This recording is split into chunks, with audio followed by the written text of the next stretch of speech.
ஆளுங்கட்சிகள் எப்போதுமே வெறுக்கத்தக்கவங்களாக ஆவாங்க மக்கள்கிட்ட. இது ஏடிஎம்கே இருக்கிறப்ப டிஎம்கே சப்போர்ட் பண்ணுவாங்க, டிஎம்கே இருக்கிறப்ப ஏடிஎம்கே சப்போர்ட் பண்ணுவாங்க. இது இயல்பு. அந்த இயல்புக்கு இப்போ புதுதான ஒருவர் வந்திருக்கிறதுனால 2 பேரும் வேணாம், இவர் சூப்பராக நம்மளை பார்த்துப்பாரு அப்படிங்கிற ஒரு சூப்பர் மேனாக பார்க்குறாங்க. நீங்க பேசாம ஏதாவது ஒரு கட்சியில ஜாயின் பண்ணலாம் ஒன்றுத்தையுமே மாற்ற முடியாதுங்க. இங்கே நான் மறுபடியும் சொல்கிறேன், நான் சட்டத்தை தப்பாக சொல்கிறேன். சட்டம் சரி, சிஸ்டம் சரியில்லை. கேஸ் தட்டுப்பாடுக்கு ஸ்டாலின் காரணமா இல்லை மோடி காரணமா? ஒரு வார் நடக்கிறதுக்கு யார் காரணம்? அதெல்லாம் நம்ம சொல்ல முடியாதுன்னு இல்லை, அதெல்லாம் தெரியப்படுத்தலாம்ல. இந்த திமுக காரணங்க திருநதை கொஞ்சம் பங்கு போட்டு கொடுக்குறானுங்க நமக்கு. நான் இவர்களையும் உத்தமர்கள் அப்படின்னு சொல்ல வரல, புரியுதுங்களா? திருநதுல நமக்கும் கொடுக்குறாங்கிறது தான். நீங்க டிப்டி சிஎம் இருக்கீங்களா இல்ல ஜெயில இருக்கீங்களா? 2 ஆப்ஷன். எடப்பாடிக்கு. விஜய்க்கும் டிப்டி சிஎம் இருக்கீங்களா இல்ல ஜெயில இருக்கீங்களா? 41 பேர் குற்றவாளியில முதல் குற்றவாளி யாரு?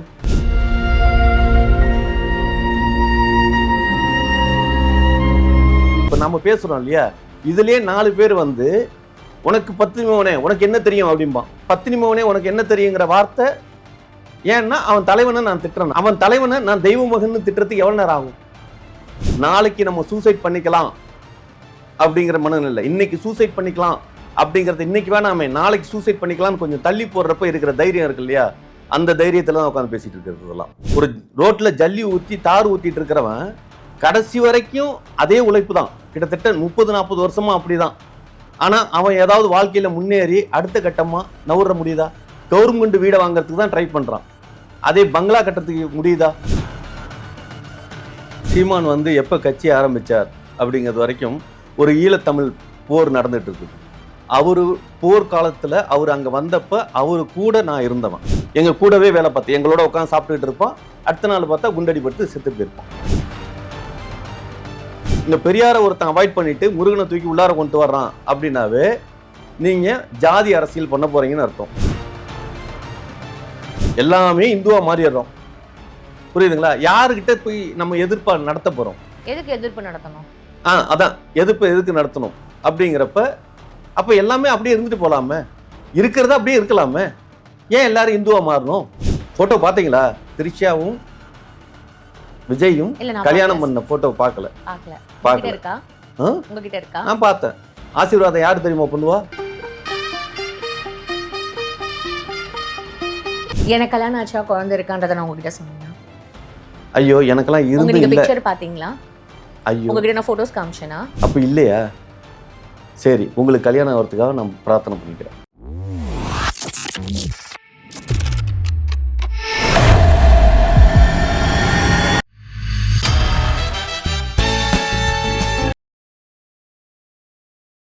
பிபிடி சினிமா நேயர்கள் அனைவருக்கும் வணக்கம். இன்னைக்கு நம்மளோட டைரக்டர் NNK அவர் தான் இணைஞ்சிருக்காரு. நிகழ்ச்சிக்கு போகலாம். சார் வணக்கம். சார் வணக்கம் அமிர்தவல்லி மேடம். இப்போ ஆதவர்ஜுன் அப்படி பேசினது, இப்போ டிஎம்கேல இது பேசினது, அதாவது இந்த பலூன்ஸ் எல்லாம் பறக்க விட்டுருக்காங்கன்னு சொல்லிட்டு ஒரு பக்கம் உண்மையாவே டிவிகேக்கு பதிலடி கொடுக்குற மாதிரி தான் டிஎம்கேயோட எல்லா செயல்பாடுகளும் இருக்கிற மாதிரி இங்க சமூக வலைத்தள பேசப்படுது. இது எந்த அளவுக்கு உண்மை? உண்மையாவே டிவிகே டிஎம்கே டிவிகேவை போட்டியாவே நினைக்குதா? ஒரு விஷயங்க, என்னதான் இருந்தாலும் ஆளுங்கட்சிகள் எப்போதுமே வெறுக்கத்தக்கவங்களாக ஆவாங்க மக்கள்கிட்ட. இது ஏடிஎம்கே இருக்கிறப்ப டிஎம்கே சப்போர்ட் பண்ணுவாங்க, டிஎம்கே இருக்கிறப்ப ஏடிஎம்கே சப்போர்ட் பண்ணுவாங்க. இது இயல்பு. அந்த இயல்புக்கு இப்போ புதுதான ஒருவர் வந்திருக்கிறதுனால 2 பேரும் வேணாம், இவர் சூப்பராக நம்மளை பார்த்துப்பாரு அப்படிங்கிற ஒரு சூப்பர் மேனாக பார்க்குறாங்க. யார்? விஜய் ஒரு சூப்பர் மேன் அப்படிங்கிறது தான் எல்லாரும் நினைக்கிறது. ஆமாம், ஆனால் எனக்கு தெரிஞ்சு தனக்கு எல்லாம் தெரியும் அப்படின்னு நினச்சிக்கிட்டு இருக்கிற ஒரு முட்டாள் தான் விஜய் அப்படிங்கிறது தான் என்னோட பார்வை. அப்படின்னு இல்லை, நீங்கள் அவர் இவ்வளோ சொல்கிறார் இல்லையா, சொல்கிறதுக்கு அப்புறம் உள்ளார போய் பார்க்குறீங்க. அவருக்கு ஒரு ஆட்சியை நீங்கள் கொடுத்து அப்போ பார்ப்பீங்க. ஒரு விஷயங்க நான் திருப்பி சொல்கிறது என்னென்னா, 234 தொகுதியில் நிற்கிறவர் எத்தனை சீட் அடிப்பார்? 234 அடிப்பாரா? வாய்ப்பு இல்லை. ரைட்டா? டிஎம்கே ஒரு 100, ஏடிஎம்கே ஒரு 100. ஏன்னா கூட்டணிகள் இல்லையா, இவங்களும் கூட்டா எல்லாரும் சேர்ந்துருக்காங்க, இவங்களும் கூட்டா ஒரு சேர்ந்துருக்காங்க. 34 அடிச்சாவே அவர் தான் சிஎம். உண்டா இல்லையா? ம், ஒரு 18 பேர் எங்க போறாங்களோ அவங்க தான் ஆட்சி அமைக்க முடியும். ம். ம்? அந்த 18 பேர் விலை போகாம இருப்பாங்களா? ம். விலை போகாம இருப்பாங்களா? மேல சொல்லுங்க. மேல சொல்லுங்கன்னு இல்ல, விலை போவார்களா போக மாட்டாருங்களா? ஏன்னா கஞ்சிக்கு செத்தவனை தான் நம்ம காசு வாங்கிட்டு கொடுத்துருக்கோம் வாய்ப்பு. புரியுதுங்களா? அவன் கொடுத்த காசுலேருந்து வட்டி காசு மாதிரி ஒரு 500 கோடி ரூபா கொடுக்குறோம் அப்படின்னா அவர்கள் விலை போவார்களா போக மாட்டாங்களா? ஒருத்தன் போனாதான் தப்பு, ஒரு 4 பேர் சேர்ந்து போனா அது தப்பு இல்லை சட்டத்துல. ஸோ சட்டம் சரி, சிஸ்டம் சரியில்லை. ஐயையே! ஐயே என்ன சார் இல்ல, வந்ததுல இருந்து சட்டம் சரி, சிஸ்டம் சரியில்ல. எதுக்கு இப்போ இந்த ரிப்பீட்டடா இந்த டயலாக்க சொல்லிட்டு இருக்கீங்க உங்களுக்கு எனக்கு? நான் சொல்றது புரியுதா புரியலையான்னு தெரியல. எனக்கு புரியுது சார். எனக்கு நீங்க அப்படிங்களா? அப்ப புதுசா யார் ஆட்சி அமைப்பா? பிஜேபியா? எனக்கு புரியுதுன்னு சொல்றதுக்கும் யார் ஆட்சி அமைப்பான்ற இந்த கேள்விக்கு நான் பதில் சொல்லணும்னு நீங்க என்ன நினைக்கிறதும் எனக்கு எந்த மாதிரியா எந்த விதத்துல அது சரி? பிஜேபியா எனக்கு ஒரு டிஎம்கே? விஷயம் ஏங்க புரிஞ்சுது. யார் ஜெயிப்பாங்கன்னு ஒரு அனலைஸ் இருக்கணும்ல. அது எனக்குள்ளே இருந்துட்டு போட்டோம் சார். உங்களுக்குள்ளார இருக்கிறதுக்கு எதுக்குங்க என்ன இல்ல உட்கார்ந்து சார், நான் பேசிட்டு இந்த இருக்கணும்? மீடியால உட்கார்ந்து அதை சொல்லணும்ன்றது அவசியம் இல்ல. சொல்லணும்ல, அது எனக்கு அவசியம் இல்ல சார். அவசியம் இல்ல, எனக்கு கண்டிப்பா அவசியம் அவசியம் சார். இல்ல, ஆஃப் த தைரியம் இல்ல. இருந்துட்டு போகுது சார். ஏன்னா நான் நான் ஒரு பத்திரிகையாளரா இங்க உட்கார்ந்துட்டு இருக்கேன். ஓகேவா? அப்போ நீங்க என்ன கேள்வி நான் ஒரு மக்களோட மக்களா நான் இங்க உட்கார்ந்துட்டு இருக்கும்போது நீங்க என்ன கேள்வி கேட்டீங்கன்னா அதுக்கு நான் பதில் சொல்வேன். ஒரு பத்திரிகையாளரா நான் இங்க வந்து உங்ககிட்ட கேள்வி கேட்கும்போது அப்ப அதை நான் திணிக்கிற மாதிரி ஆயிடாது. அது ரொம்ப தப்பான ஒரு விஷயமா ஆயிடும் சார். அதை நீங்க புரிஞ்சுக்கணும் பத்திரிகையாளங்களாம் ரொம்ப நேர்மையா நடந்துட்டு இருக்காங்க சார். அது எனக்கு வேண்டாம் சார். நான் இருக்கணும்னு நான் நினைக்கிறேன், அவ்வளவுதான். இது ஒரு சமூகத்துல ஒரு இது வந்து ஒரு ஊடகம். நான் இங்க உட்கார்ந்து உங்ககிட்ட கேள்வி கேட்டுட்டு இருக்கேன். நீங்க எந்த இதுக்கு சப்போர்ட் பண்றீங்கன்னு சொல்லும்போது அப்ப நான் ஊடகவியலாளரா இருக்க மாட்டேன்ல. So that will be wrong. அதை நான் பண்ண விரும்பல சார். Okay done. ஓகே, எனக்கு தெரிஞ்சதை நான் சொல்லலாம் இல்லையா? தாராளமா நீங்க சொல்லலாம். அதனால தான் நான் கேள்வி கேட்கறேன். Okay done. ஆக்சுவலாக பிஜேபி ஒன்று டிஎம்கே ஆட்சி அமைப்பாங்க, இல்லாட்டினா பிஜேபி ஆட்சி அமைப்பாங்க. பிஜேபி தான் சிஎம் கேண்டிடேட்டாக வர்றதுக்கான வாய்ப்புகள் எதை வச்சு சொல்கிறோம்னா, எடப்பாடி பெரும்பான்மையை ஜெயித்தாலும் அவர் கொடநாடு அப்படிங்கிற விஷயத்தில் மாட்டிகிட்டு இருக்கார். புரியுதுங்களா? எடப்பாடி சிஎம் ஆக முடியாது, ஆனால் டிப்டி சிஎம் ஆகலாம். நீங்கள் டிப்டி சிஎம்மாக இருக்கீங்களா இல்லை ஜெயிலில் இருக்கீங்களா? 2 ஆப்ஷன். எடப்பாடிக்கு கொடுத்துருக்காங்களா? கொடுப்பாங்க. அதே மாதிரி விஜய்க்கும் டிப்டி சிஎம்மாக இருக்கீங்களா இல்லை ஜெயிலில் இருக்கீங்களா? 41 பேர் குற்றவாளியில் முதல் குற்றவாளி யாரு? இன்னும் கொண்டு வரல, ஆனால் சேர்த்துக்கலாம் எப்போ வேணாலும் ஆட் பண்ணிக்கலாம். ஆமாம். அப்போ டிப்டி சிஎம்மா ஜெயிலா? மக்கள் ஒரு நம்பிக்கையில் ஓட்டு போட்டு இவங்க வரணும்னு சொல்லி தேர்ந்தெடுப்பாங்க. ஆனால் தேர்ந்தெடுக்கிறவன் முடிவு பண்ணுவோம் யாரை தேர்ந்தெடுக்கணும்னு. புரியுதுங்களா? டிஎம்கே ஆட்சி அமைச்சாவே டிஎம்கேக்கே செக். எது? இந்த ஆடியோ ரிலீஸ் பண்ணி நீங்கள் சிஎம் இருந்தீங்கன்னா பிஜேபியான எங்களுக்கு டிப்டி சிஎம்மா இல்லை உங்களுக்கு ரிமாண்ட் பண்ணி வைக்கலாமா அப்படிங்கிறது தான் அந்த ஆடியோ ட்ராக்லாம். புரியுதுங்களா? எல்லாம் check match. Sir, PTR Palanivel Thiagarajan அவரை பத்தின ஒரு ஆடியோ கூட வந்தது. சொல்லுங்க. அது நீங்க கேட்டிருக்கீங்களா? இல்ல, கேட்கல. ஓகே, அது கூட ஒரு ஆடியோ வந்தது சார். என்ன மாதிரி ஆடியோ? இதே மாதிரி தான். அவரும் வந்து டிஎம்கேயோட ஆட்சியை பத்தியும் இவங்க எவ்வளவு கொள்ளை அடிக்கிறாங்க, இது எங்கிட்ட எவ்வளவு ஷேர், இது மாதிரிலாம் நான் இது பண்ணணும், இதுல வந்து அவங்களுக்கு எந்த அளவுக்கு அவங்களுக்கு நாலேஜ் இருக்கு அப்படின்ற மாதிரியான ஒரு சில விஷயங்கள் அவர் பேசினதும் அதுவும் ஆடியோ வெளியே வந்தது. ஓகே, இந்த நிமிஷம் நமக்கெல்லாம் தெரிகிற ஒரு இது, அரசியல் அதிகாரத்தில் இருக்கிறவங்க, அதுவும் இன்னைக்கு வந்து தேர்தல் அரசாங்கமாக இருந்துகிட்டு இருக்கிற ஒரு பொசிஷனில் இன்னைக்கு வந்து எதை வேணுமாலும் எடுக்கலாம். ஏன் அவங்க ஆக்ஷன் எடுக்கல? இதெல்லாம் வந்து மிரட்டுறதுக்குன்னு சொல்ல வரீங்களா சார்? இதெல்லாம் ஒரு மிரட்டுறதுக்குன்னு சொல்ல வரீங்க? ஆக்ஷன் எடுக்கணும், எல்லாரும் தூக்கி வச்சிருக்கணும்ல. ஒவ்வொன்றுக்கும் சரியான சட்டமா இருந்ததுன்னா இது எதுக்கு சார் ஆக்ஷன் வந்து அவங்க எடுக்கணும்? இது கட்சிக்குள்ள ஆக்ஷன் எடுக்கணும். இது நீங்க வந்து டிஎம்கே பார்த்து கேள்வி கேட்கணும். ராசா இந்த மாதிரி பண்ணியிருக்காருல்ல, அப்போ நீங்க என்ன ஆக்ஷன் எடுத்தீங்க அப்படின்ற மாதிரி. ஏன்னா அவர் வந்து இந்த மாதிரியான ஒரு விஷயங்கள் வந்து சொல்லியிருக்காரு, ஆனா அதுக்கு ஆதாரங்கள் இல்லாம அவரை போய் வந்து டைரக்டா அரெஸ்ட் பண்ண முடியாது. அப்படி இருக்கும் பொழுது அதே மாதிரி ஆதாரம் இல்லாம பேசுனது வாய்ஸ் அவர் வாய்ஸ் தான் இல்ல அப்படின்னு வரும். அப்புறம் அப்ப அதை பத்தி நம்ம டிஸ்கஸ் பண்ண வேண்டியது இல்லைல்ல சார். இப்ப திரிஷாவும் விஜயும் கல்யாணம் பண்ணாங்கன்னு போட்டோலாம் பாத்தீங்க. உண்மையிலேயே கல்யாணம் பண்ணாங்களா? கடைக்கோடியில இருக்கிற திரிஷாவும் விஜயும் கல்யாணம் பண்ணாங்கன்னு போட்டோலாம் பாத்தீங்க. உண்மையிலேயே கல்யாணம் பண்ணாங்களா? போட்டோ பாத்தீங்களா? திரிஷாவும் விஜயும் கல்யாணம் பண்ண போட்டோ பார்க்கல. இருக்கா? உங்ககிட்ட இருக்கா? நான் பார்த்தேன். ஆசீர்வாதம் யார் தெரியுமா பண்ணுவா? ஒரு பக்கெட்டு அச்சதை போடுவார் யாரு? எம்கே ஸ்டாலின் ஐயா. ஒரு பக்கெட்டு எடப்பாடி ஐயா அச்சதை போடுவார். நடுப்புற இவங்க தாலி கட்டிக்கிட்டு இருப்பாங்க. ஆமா, இவர்கள் முன்னிலையில ஏஐயா சார்? அந்த ஏஐங்கிறது கடைக்கோடியில இருக்கிற ஆயாவுக்கு தெரியுமா? எத்தனை பேருக்கு அது மாதிரி தெரியும்? அது மாதிரி இந்த ஆடியோக்கள்லாம் ஏஐயா இருக்கக்கூடாதுன்னு என்ன? மாரிதாஸ் அப்படிங்கிறவர் தான். மாரிதாஸுக்கு இந்த ஆடியோ எப்படி கிடைச்சது?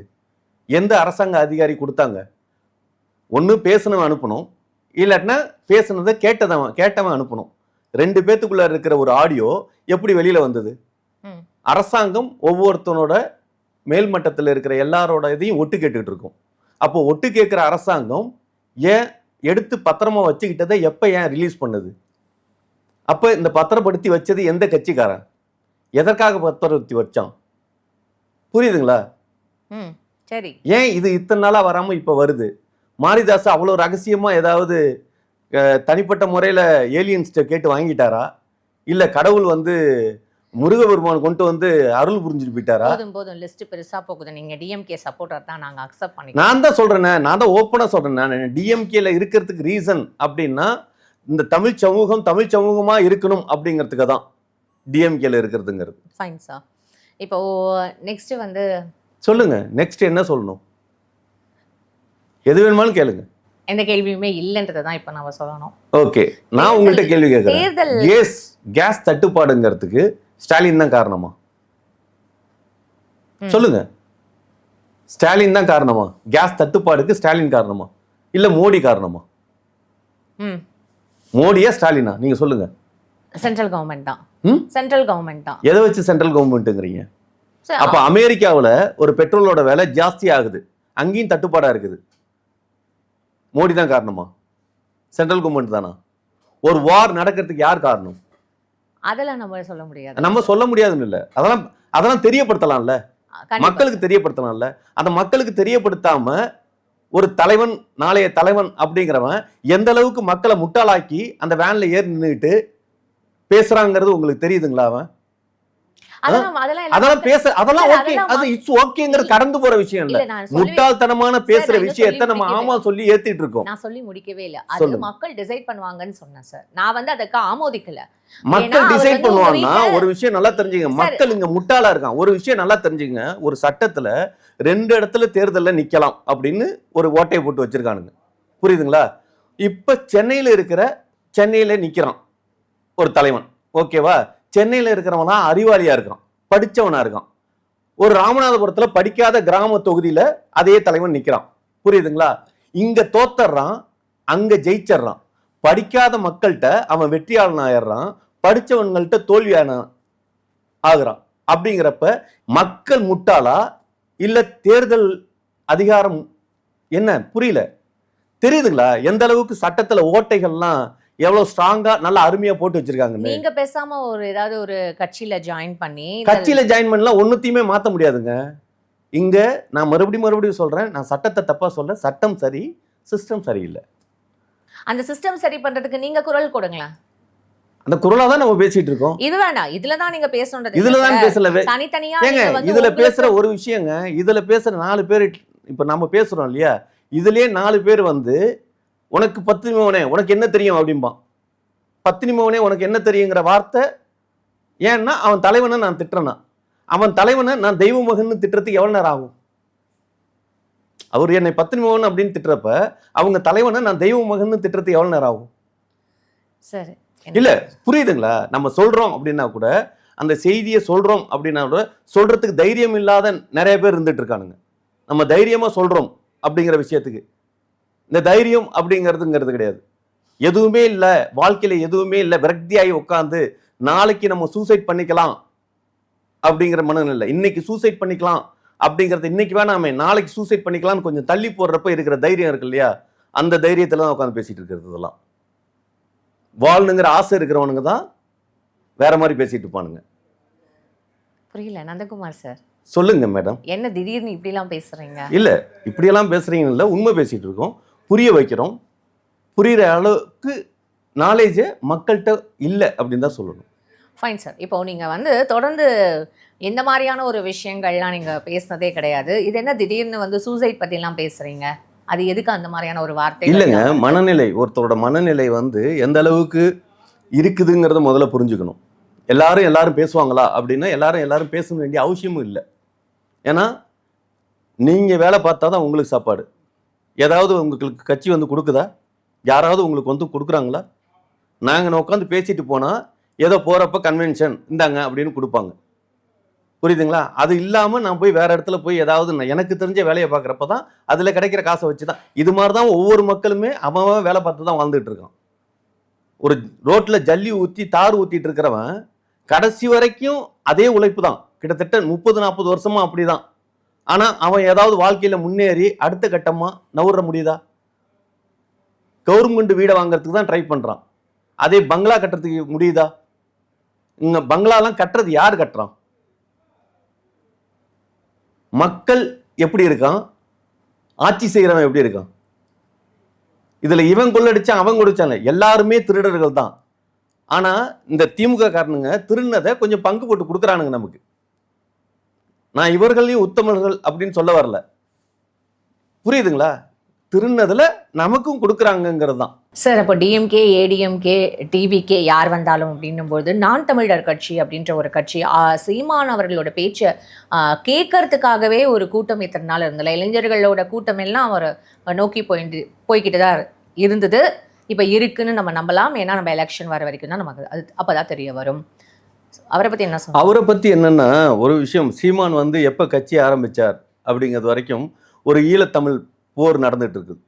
அவரு போர்க்காலத்தில் அவர் அங்கே வந்தப்போ அவரு கூட நான் இருந்தவன், நான் அந்த படப்பிடிப்பில் நின்னவன். ஆமாம், இன்னமும் சொல்ல போனால் அவர் போரோட உக்கிரத்தில் பார்க்கறதுக்கு முன்னாலே அவர் கிளம்பி வந்துட்டார். போர் ஆரம்ப காலத்துலேயே அவர் வெளியில் வந்துட்டார். ஒரு போரில் எப்படியெல்லாம் சாவாங்க, எப்படி அந்த இறப்பு இருக்கும், எவ்வளோ கொடூரமாக இருக்குங்கிறத எல்லாரும் இங்கே தமிழ் மக்கள் வந்து சினிமாவில் பார்த்து தான் தெரிஞ்சிருப்பாங்க. நான்லாம் நேரடியாக இருந்து செத்து போனவன் கூட. கிட்டத்தட்ட வந்து ஒரு 180 பேர் நாங்கள் இருக்க, அதில் நாங்கள் வெளியில் வர்றப்ப கிட்டத்தட்ட எங்கள் கூட வேலை பார்த்த ஒரு 120 பேர் செத்து போயிட்டோம். எங்கள் கூடவே வேலை பார்த்து எங்களோட உட்காந்து சாப்பிட்டுட்டு இருப்பான். அடுத்த நாள் பார்த்தா குண்டடிப்பட்டு செத்து போயிருப்பான். இந்த மாதிரி வாழ்வியலுக்குள்ளார இருந்துட்டு வந்திருக்கோம். அதனால போர் சூழல்ங்கிறது எப்படிங்கிறது தெரியும். அந்த உயிருக்கு பயந்த சீமானை நாங்கள் பார்த்துருக்கேன். புரியுதுங்களா? உயிர் பயம்ங்கிறது எப்படி அவர் வந்து தமிழ்நாட்டில் இறங்கினதுக்கு அப்புறம் உயிரை மயிரா போச்சு அப்படின்னு நினைக்கிற மனப்பூக்கம் எங்க வந்ததுன்னா, அது அந்த மண்ணில் இருந்தப்ப. அவர் வந்து அதுக்கப்புறம் தான் இங்க வீரமா பேச ஆரம்பிச்சார். அந்த வீரமா பேச ஆரம்பிக்கிறதும் கட்சி ஆரம்பிக்கிறார். கட்சி ஆரம்பிச்சு எல்லாரும் நல்லா தான் போயிட்டு இருக்குது. அவர் தமிழ் மக்களுக்காக, தமிழுக்காக உண்மையிலேயே நல்ல உணர்வோட தான் இருந்துட்டு இருந்தார். என்னதான் உணர்வோட போயிட்டு இருந்தாலும், நான் எவ்வளோ நாளைக்கு தான் எனக்கு டெய்லி டீசல் போடுறதுக்கு காசு இல்லாமல் டே எவனாவது அனுப்புங்கடா அப்படின்னு எவ்வளோ நாளைக்கு நான் கேட்டுட்டு இருப்பேன். அதனால எல்லாருக்குமே, எனக்கும் ஒரு பொண்டாட்டி புள்ள இல்லாத வரைக்கும் எனக்கு அதை பற்றி யாரை பற்றி எனக்கு தேவையில்லை. ஒரு பொண்டாட்டி குடும்பம் புள்ள அப்படிலாம் வந்ததுக்கப்புறம் நமக்குன்னு ஒரு சுயநலம்னு வரும் இல்லையா? அதனால தான் பிஜேபியோட அண்டர் டீலிங்கில் அவர் ஒரு டீல் முடிச்சிட்டார். புரியுதுங்களா? அதனால தான் முருகனை தூக்கி பிடிச்சிக்கிட்டு பெரியாரை அவாய்ட் பண்ணிட்டு இருக்காரு. இந்த பெரியாரை ஒருத்தன் அவாய்ட் பண்ணிட்டு முருகனை தூக்கி உள்ளார கொண்டு வர்றான் அப்படின்னாவே நீங்கள் ஜாதி அரசியல் பண்ண போறீங்கன்னு அர்த்தம். புரியுதுங்களா? நான் அந்த ஜாதி பெருமை பேசுறதுன்னு இருக்கு இல்லையா? எல்லாருமே இங்கே என்னன்னா, எங்கேயாவது ஒரு பிராமணன் நான் உயர்ந்த ஜாதி அப்படின்னு சொல்லி கேள்விப்பட்டிருக்கீங்களா? எங்கேயாவது ஒருத்தனை சொல்லுங்களேன். எங்கேயாவது ஒரு பிராமணன் நான் தான் உயர்ந்த ஜாதி அப்படின்னு பேசியிருக்கான் அப்படிங்கிறத சொல்லுங்க. இந்த இடைப்பட்ட பிராமணனுக்கு கீழ் ஜாதியா இருக்கானுங்க இல்லையா, அவனுங்க தான் உயர்ந்த ஜாதின்னு சொல்லி பேசிட்டு இருக்காங்க. இப்போ நீங்க ஏன் சார் இதெல்லாம் ஒவ்வொரு வாட்டியும் வந்து பேசுறீங்க? ஐயோ, ஒவ்வொரு வாட்டியும் இல்லைங்க, இதெல்லாம் புரிதலுக்குள்ளார இல்லாத மக்களா இருந்துட்டு இருக்கிறாங்க. புரியுதுங்களா? இங்க வந்து எல்லாமே இந்துத்துவமா மாறி யாரை நீங்க எதுக்க போறீங்க? எல்லாமே இந்துவா மாறிடுறோம். புரியுதுங்களா? யாருக்கிட்ட போய் நம்ம எதிர்ப்பா நடத்த போறோம்? எதுக்கு எதிர்ப்பு நடத்தணும்? அதான் எதிர்ப்பு எதுக்கு நடத்தணும் அப்படிங்கிறப்ப அப்ப எல்லாமே அப்படியே இருந்துட்டு போலாமே, இருக்கிறத அப்படியே இருக்கலாமே, ஏன் எல்லாரும் இந்துவா மாறணும்? Fine sir. இப்போ என்ன சொல்ல வரீங்க கடைசியா இல்ல, நம்ம வாழ்ந்துட்டு இருக்க வாழ்க்கை ஆரம்பமும் இல்லை முடிவும் இல்லை. அது மாதிரியான ஒரு வாழ்க்கைக்குள்ளார தான் வாழ்ந்துட்டு இருக்கிறோம். சரி அப்படின்னு ஒன்றும் இல்லை. பிறத்தல் இறத்தல், இடையில இனப்பெருக்கம் செய்யறது, அவ்வளவுதான், வேற ஒண்ணுமே கிடையாது. ஆமா, இப்போ அதோட தான் நம்ம முடிக்கிறோமா? அதோட தான் முடிக்கிறோமா? உங்களுக்கு கல்யாணம் ஆயிடுச்சு, குழந்தைங்க இருக்காங்க, நீடோடி வாழ்க்கை. எனக்கு கல்யாணம் ஆச்சா குழந்தை இருக்கான்றதை நான் உங்ககிட்ட சொன்னேனா? ஐயோ, எனக்கெல்லாம் இருந்து இல்ல. பிக்சர் பாத்தீங்களா? ஐயோ, உங்ககிட்ட நான் போட்டோஸ் காமிச்சேனா? ஐயோ, அப்புறம் அப்படிங்களா? அப்ப இல்லையா? சரி, உங்களுக்கு கல்யாணம் ஆகிறதுக்காக நான் பிரார்த்தனை பண்ணிக்கிறேன். Okay fine. ஆமாம். முடிஞ்சுதா? எப்போ ஏதாவது மேட்ரிமோனியில் பதிவு பண்ணி வச்சுருக்கீங்களா? இல்லை சொன்னீங்கன்னா அந்த வெப்சைட் எதுன்னு சொன்னீங்கன்னா நான் வந்து தகவல் கொடுத்தோம்னா நிறையா. சார் இது தேவையில்லாத ஒரு விஷயம் ஐயோ நீங்கள் பண்ணிட்டு இருக்கீங்க சார். அப்படிங்களா? ஓகேவா ஃபைன் சார். இவ்வளோ நேரம் எங்கள் அரங்கத்துக்கு வந்து ரொம்ப சிறப்பாக எல்லா விஷயமும் பேசுனீங்க. உங்கள் நேரத்துக்கு ரொம்ப நன்றி sir. Okay madam, thank you madam.